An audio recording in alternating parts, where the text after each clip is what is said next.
Look out, Caitlin Clark pushes Angel Reese, and Angel Reese gets right up into Caitlin Clark. Afterwards has something to say as Clark walks away.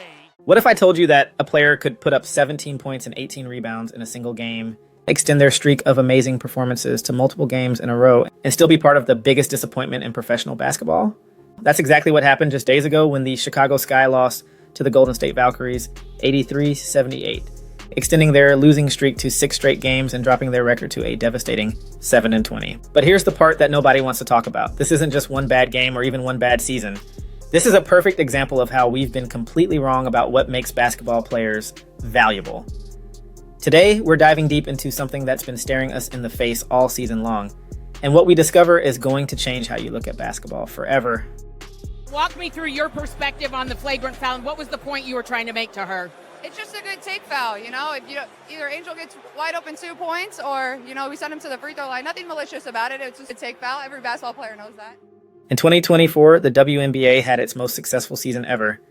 Attendance up 48%, merchandise sales exploded by 601%, and 154 sellouts marked a 242% increase.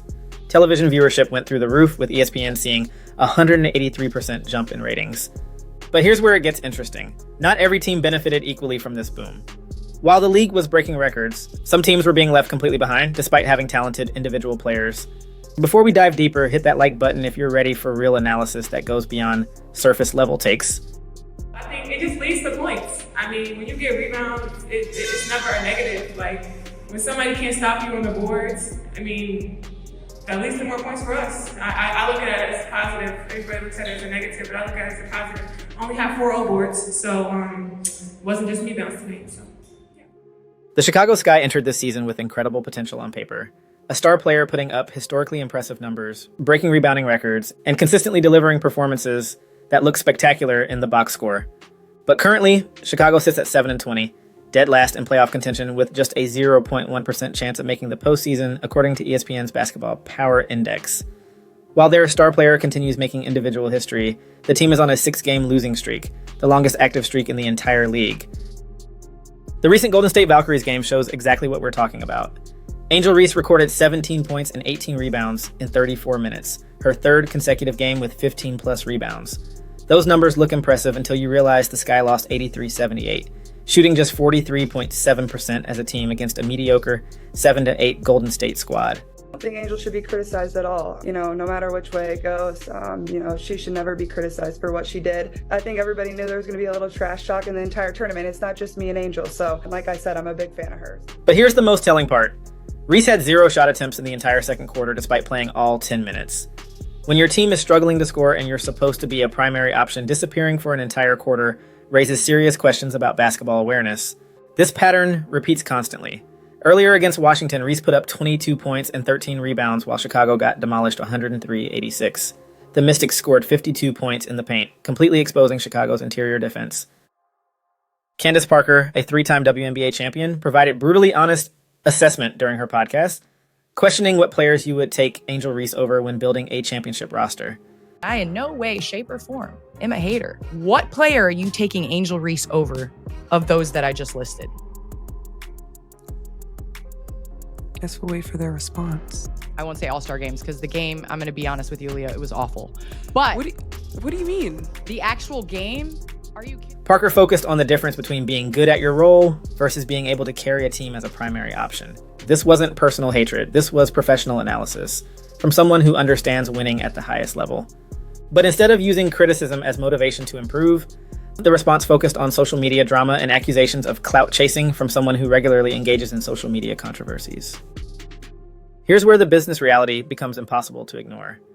The contrast between successful teams and struggling teams in 2024 was massive. Indiana Fever completely transformed their business overnight. In 2023, they had the 2nd lowest average attendance at just 4,067 per game, basically irrelevant. Yeah, I've always watched Candace Parker. I mean, she's been an amazing player, a big guard. I always admire her. When I came here, since I couldn't get 10, I wanted to get 3, but I was like, wait, Candace is going to get her jersey retired very soon. So I knew she was going to get her jersey retired soon because she's an amazing player, amazing mom, amazing person, and she's always been super inspiring to me. So I always will love her and watch her games.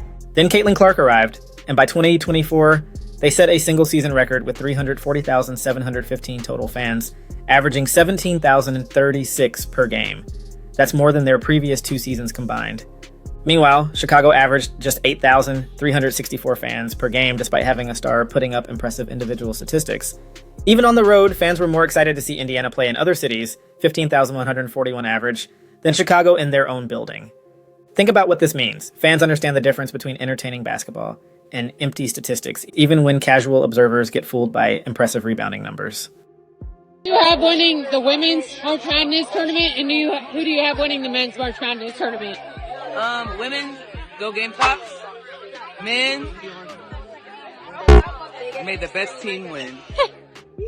Ija Wilson of the Las Vegas Aces provides a perfect contrast to the Chicago situation. In 2024, Wilson became the first WNBA player ever to score 1,000 points in a single season, finishing with 1,021 points, 451 rebounds, and 98 blocks. But here's the crucial difference. Wilson's individual excellence directly translated to team success. The Aces won back-to-back championships in 2022 and 2023, with Wilson earning Finals MVP in 2023. Her coach, Becky Hammond, specifically noted Wilson's willingness to do whatever the team needs. Her willingness to do whatever I ask of her, or the team asks of her, even the things we don't ask of her, she still does them. We know there are always increased eyeballs, energy, and attention around the matchups between Reese and Clark and Angel Reese. Another perfect example is Breanna Stewart with the New York Liberty. Stewart joined the Liberty in 2023 specifically to bring a championship to her home state, led them to their first finals appearance in over 20 years, then delivered their first ever WNBA championship in 2024, making clutch free throws in overtime of Game 5 to seal the title. Here's where we need to understand the difference between players who collect stats and players who actually make basketball exciting to watch. When Caitlin Clark steps on the court, she doesn't just put up individual numbers, she makes her teammates better, creates opportunities for others, and builds the kind of chemistry that makes fans want to come back. During Clark's rookie season, players like Aaliyah Boston stepped up their game significantly when playing alongside her. Kelsey Mitchell found new ways to contribute offensively, while sharing the spotlight with a rookie who could have easily demanded all the attention for herself. The entire team's approach to the game improved because they had someone who understood that individual success should elevate the team's performance. You can see this in how they handle tough situations. It's interesting because I looked at the Liberty press conference and somebody asked Sabrina, is it coaching or is it, y'all that causes these losses? And Sabrina said, it's never us. It's never the coaches. It's we're the ones on the team. When challenges arise during games, these players step up their effectiveness instead of becoming highlights for the opposing team. They respond to criticism by improving their games rather than posting cryptic messages about other people chasing clout. The business numbers back this up perfectly. When teams focus on players who make everyone better, fans show up, television ratings go up, and merchandise sales explode. When teams focus on individual achievements that don't translate to wins, they struggle to build sustainable fan engagement and long-term revenue growth. Championship-level players consistently demonstrate a specific approach to individual excellence. A'ja Wilson's teammates have consistently praised her leadership style. Kelsey Plum, Jackie Young, and Chelsea Gray all elevated their games playing alongside Wilson because she creates an environment where individual excellence serves team goals. When Wilson broke the single-season scoring record with 1,021 points, the Aces were simultaneously building toward another championship run. This creates a positive feedback loop that stat-focused players never achieve. Championship players use their individual talents to make everyone better, which leads to more wins, which creates more fan engagement, which builds better business results, which attracts better teammates and resources, which leads to even more success. Professional basketball is entertainment, and the WNBA's 2024 success story shows exactly what happens with the right talent. Merchandise sales up 601%, but unequally distributed. Indiana Fever games averaged 2.25 million television viewers for some matchups, making them the most watched WNBA games in 23 years. That level of viewership translates directly to advertising revenue and media contract values. Teams that consistently deliver those audience numbers become exponentially more valuable as business entities. Chicago's situation demonstrates the opposite outcome. Despite historically impressive rebounding numbers, their attendance remains low, television ratings minimal, and merchandise sales negligible. The business math is simple. When individual achievements don't create excitement, they don't generate revenue. The success of team first players creates benefits beyond their own rosters. When Caitlin Clark plays, she boosts attendance for every arena the Fever visits. Right. And so I think that when things aren't set out to have the results that people had hoped for you in the beginning, it's easy to point the fingers. Now, I'm not in the huddle. I don't know necessarily what the players are feeling in real time. I do know their reactions, and we saw them on the internet. Other teams have moved games to larger venues specifically because of the Clark effect. This reveals what fans actually want. Not just impressive individual statistics, but experiences featuring competitive, entertaining basketball. Games with players who make their teams better consistently draw higher viewership than games featuring individual stat producers on losing teams. The most successful organizations prioritize recruiting players who show capability to use individual skills in service of team success, rather than those who simply accumulate impressive personal numbers. Instead of just looking at points, rebounds, and assists, successful teams examine how a player's presence affects their teammates' performance, how they handle pressure situations, and whether they make winning plays, even when those plays don't show up in basic statistics. Social media and individual branding has fundamentally changed how players approach careers, often in counterproductive ways. When players become more concerned about personal brands than team performance, it shows up in decision-making, taking shots to pad stats instead of making the right play, focusing on individual matchups instead of team defense, creating off-court drama to stay relevant. The most telling example is how different players respond to criticism. Championship-level players use criticism as motivation to improve their games and help their teams win more.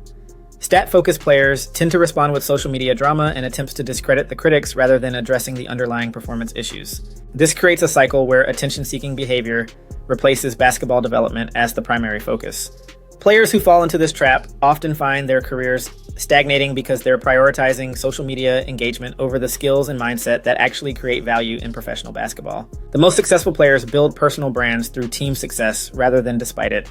They understand being part of something special creates more lasting value than any individual achievement. What we're witnessing represents a critical moment in how professional basketball evaluates talent. The disconnect between individual statistics and team success has never been more visible, forcing everyone to reconsider how we define basketball excellence. Chicago's 7-20 record speaks louder than any individual statistical accomplishment. Their 0.1% playoff chances tell the real story about what stat-focused approaches actually deliver. Making matters worse, Angel Reese is currently sidelined with a back injury. And even when healthy, the losing continues, but understanding these patterns helps us appreciate players who actually contribute to winning basketball. When you watch Caitlin Clark or A'ja Wilson, you're seeing individual excellence that translates directly to team success. The financial data reveals just how stark these differences have become. While the WNBA's overall growth has been unprecedented, that success has been concentrated among teams that prioritize the right kind of basketball. Television ratings for games featuring winning teams with star players who make everyone better have shattered records, while games featuring individual stat producers on losing teams struggle to maintain basic viewership levels. Modern basketball has evolved to reward players who understand situational awareness, team chemistry, and the psychology of winning. The game is faster, more complex, and requires higher levels of basketball IQ than ever before. Consider how the best players adapt their games to different situations. A'ja Wilson doesn't just try to score when her team needs points. She creates scoring opportunities for teammates, provides defensive stops when needed, and makes leadership decisions that affect the entire team's energy. This level of basketball intelligence cannot be measured by traditional statistics, but it shows up clearly in wins and losses. The 2025 season represents an opportunity for players and teams to learn from these patterns and build sustainable success. Teams are recognizing that chemistry and collective effort create better basketball than individual stats wrapped in social media drama. For players facing similar challenges, the path forward requires honest self-evaluation and commitment to team success. Individual skills need to translate to winning, focusing on defense, efficiency, and creating opportunities for teammates rather than just accumulating personal achievements. Organizations are becoming more sophisticated in their evaluation processes, developing better metrics for measuring team impact, leadership qualities, and cultural fit alongside traditional performance indicators. The success of team-oriented players in the WNBA is having ripple effects throughout women's basketball. Globally, international leagues are prioritizing players who contribute to team success rather than just individual achievement. College programs are adjusting recruitment strategies to identify players who show capability for team leadership and chemistry building. The business opportunities in women's basketball continue to expand, but they're increasingly concentrated around players and teams that understand how to create entertaining competitive basketball through collective effort rather than individual achievement. What we've examined represents more than one team's struggles. This is about understanding what creates real value in professional basketball. The disconnect between individual statistics and team success is real, measurable, and has serious consequences for everyone involved. The most successful players don't choose between individual achievement and team success because they understand how to make individual excellence serve team goals. They create situations where personal and team success reinforce each other. Looking ahead, the teams and players who understand these principles will continue to thrive, while those who remain focused on empty statistical achievements will find themselves increasingly irrelevant in a league that rewards genuine basketball excellence. The entertainment value of professional basketball comes from competitive games, dramatic moments, and teams that fans can emotionally invest in. Individual statistics, no matter how impressive, cannot create that value alone. Only winning basketball involving all 5 players delivers the entertainment that drives long-term business success.